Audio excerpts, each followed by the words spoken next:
You know what hurts the most is wasting days that you'll never get back. That's why today, I'm done procrastinating. I'm choosing clarity and focus. I'm choosing the life that I keep talking about. And I'm done watching from a distance. Alright, now listen. You're not a procrastinator because you're lazy. You're a procrastinator because you're unclear. And unclear men, they move slow and they hesitate. Unclear men drown in their own thoughts while life keeps moving without them. You're not behind, you're just unfocused. Your brain isn't trying to sabotage you, it's trying to protect you. But from what? From uncertainty, from not knowing where to start, from what the outcome even looks like.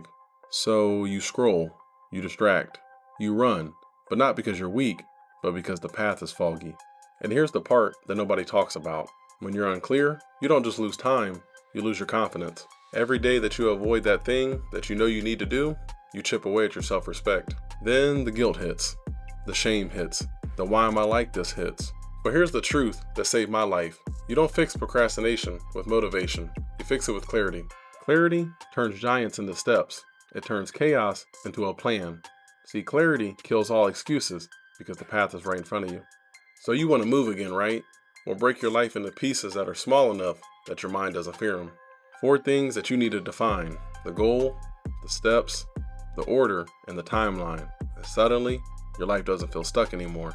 You're not a procrastinator. You're just a man that never had a clear target. But now that you do, your whole life is about to shift. Stuck is not who you are. It's where you paused. If you're done wasting days, if you're done drifting, if you're ready to build that life that you keep imagining, then hit that subscribe button and join the movement. And let's build clarity and purpose together.